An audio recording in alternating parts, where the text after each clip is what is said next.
বৃষ্টির সাথে সাথে গাছগুলো দুলছে। বৃষ্টি এলে মনে হয় যেন গাছগুলো নতুন জীবন ফিরে পায়। এতটা সুন্দর হয়ে যায়। টাকা পয়সা আর জায়গা সম্পদ থাকলে বড়লোক হওয়া যায় না। যার মনটা সবচেয়ে বড় সেই হচ্ছে পৃথিবীতে বড়লোক। ধনী আর গরিব সবাই চায় তার সংসারটাকে তার মনের মতো সাধ্য অনুযায়ী সাজাতে গোছাতে। তার ব্যতিক্রম আমিও নয়। আমিও আমার সংসারটাকে বরাবরই সাজাতে খুবই পছন্দ করি। হ্যালো এভরিওয়ান, আসসালামু আলাইকুম। আপনারা সবাই কেমন আছেন? আলহামদুলিল্লাহ আমি ভালো আছি। আমি আরও একটি নতুন দিনে নতুন আরেক ভিডিও নিয়ে চলে আসছি আমি মনিরা আপনাদের মাঝে। তো এই যে সকালবেলা ঘুম থেকে উঠে কিন্তু সবাই বিছানাটা গুছিয়ে নেন। আমিও তেমনই সকালবেলা উঠে ঘুম থেকে বিছানাটা গুছিয়ে নিয়েছি। বিছানাটা গোছানো হয়ে গেলে মনে হয় যেন সব কাজগুলো শেষ হয়ে গিয়েছে। বিছানাপত্র গুছিয়ে তারপরে আমার রুমের বিছানাটা গুছিয়ে আমি যে ডাইনিং রুমে চলে এসেছি। ডাইনিং রুমে আমি টেবিলটাকে মুছে নিচ্ছি। তো আমি আজকে 3টা ফ্যানই মুছে নিয়েছি। আমার বাসায় যেহেতু 2টা বেডরুম আর হচ্ছে ডাইনিং রুম, ড্রয়িং রুম নেই, তার জন্য 3টা ফ্যান আমি ভালোভাবে সুন্দর করে মুছে নিয়েছি। তারপরে ফ্যানগুলো মুছে দিয়ে তারপরে আমি চলে আসছিলাম ডাইনিং টেবিলে। এসে ডাইনিং টেবিলটাকে মুছে নিচ্ছিলাম, সুন্দর করে মুছে গুছিয়ে নিচ্ছিলাম। আর এই যে এখানে ওয়ালমেটগুলো যে আছে সেগুলো আমি নামিয়ে তারপরে সুন্দর করে মুছে নিয়েছি।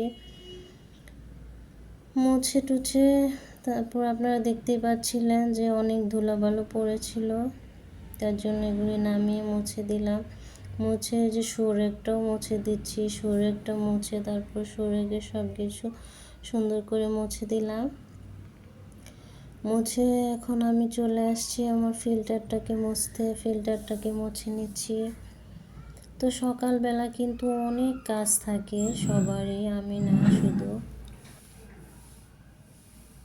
তো আমার ভিডিওটির এ পর্যন্ত যারা এখনও আমার সাথে আছেন প্লিজ সবাই আমার ভিডিওটিতে একটি লাইক করে দিবেন।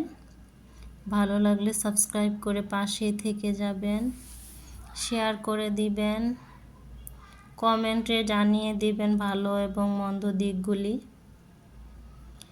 তো এই যে র্যাকটাকেও মুছে নিয়েছি, তারপরে অনেক কাজই করে নিয়েছি সকালবেলা।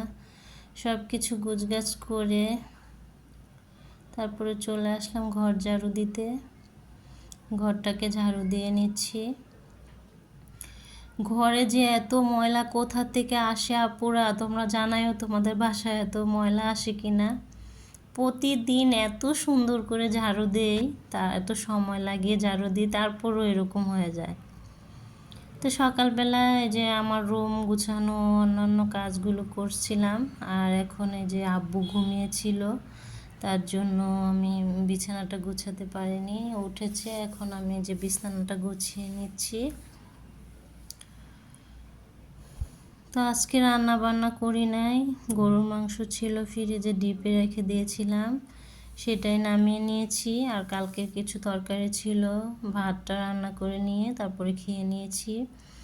এখানে এই যে নাস্তা, এর মধ্যে কিন্তু আমি নাস্তাও বানিয়ে নিয়েছি। নাস্তা বানিয়ে তারপরে খেয়ে এখানে যে থালা বাটিগুলো ধুয়ে নিচ্ছি। এগুলো কিন্তু সকালবেলার, আর রাতের অল্প কিছু ছিল, আর রাতের বেশিরভাগ থালা বাটি ধুয়ে রেখেছি রাতের বেলাতেই।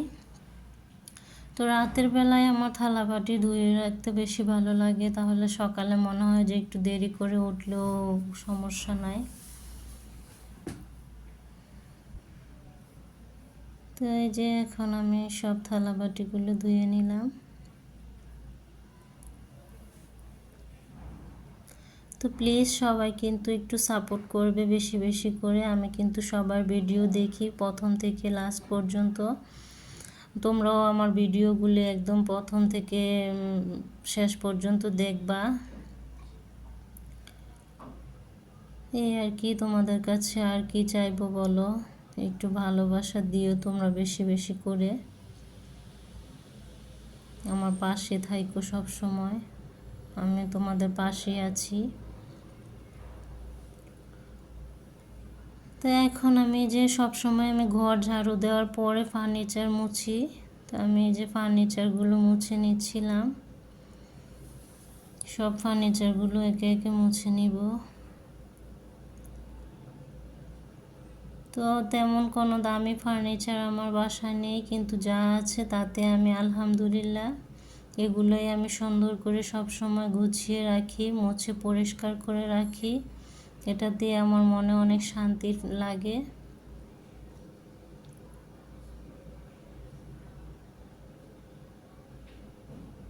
তো সবাই আমার পরিবারের জন্য দোয়া করো, সবাইকে যাতে আল্লাহ ভালো রাখেন, সুস্থ রাখেন। আমিও তোমাদের সবার জন্য অনেক অনেক দোয়া করি।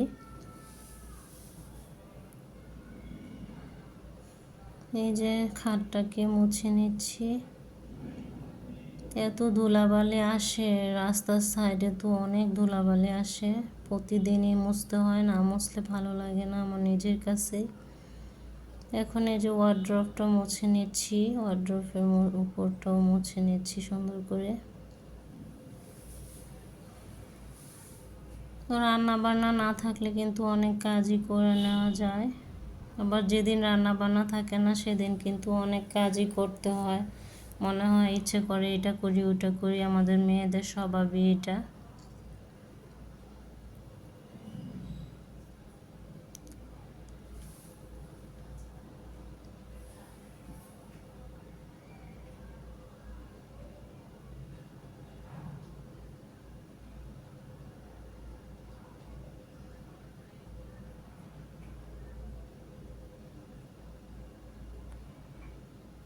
তো আর কি বলবো বুঝতে পারতেছি না কিছু, কোনো কথাই বলতে পারি না ক্যামেরার সামনে আসলে। বলি এটা বলবো এটা বলবো, কিন্তু ক্যামেরার সামনে আসলে আর কিছুই বলতে পারি না, কেন জানি না।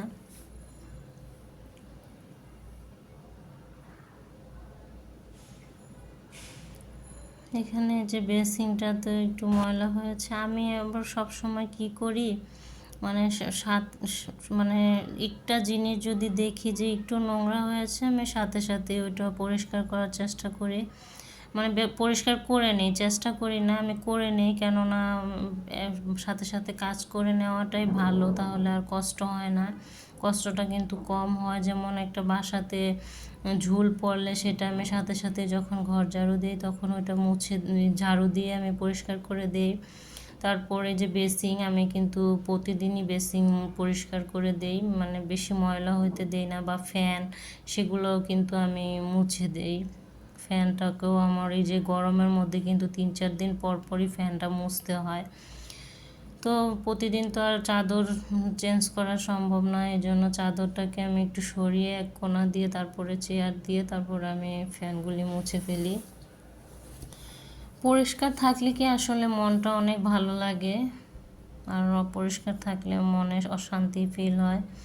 আর রান্না করার আগে যদি সব কিছু পরিষ্কার করে নেওয়া যায় তাহলে কিন্তু মনটা ভালো লাগে, রান্নাতে মনটা বসে, তাহলে কিন্তু রান্নাটা ভালো হয় খেতে।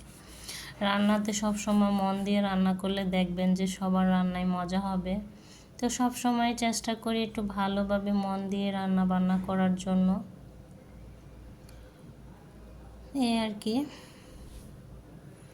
তো এই যে বেসিনটাকে পরিষ্কার করে নিয়েছি ভালো করে, সুন্দর করে করে এখন আমি যে আমার মানি প্ল্যান্টটাকে একটু পানি দিয়ে দিচ্ছি। তো এই যে এখন দেখিয়ে দিচ্ছি আমার ঘরটাকে। আর আমি বেশি জিনিসপত্র হিজিবিজি ঘর আমার পছন্দ না, বেশি গর্জিয়াস কিছু ভালো লাগে না, সিম্পলভাবে সাজানো গোছানো ঘরই আমার বেশি পছন্দ। তো আমার ঘরটাকে আমি কিন্তু সুন্দর করে সিম্পলভাবে সাজিয়ে গুছিয়ে রাখি সব সময়।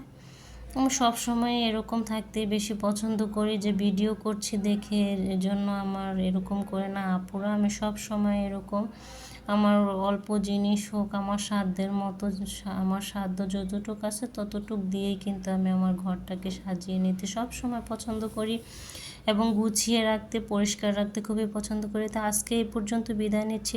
আসসালামু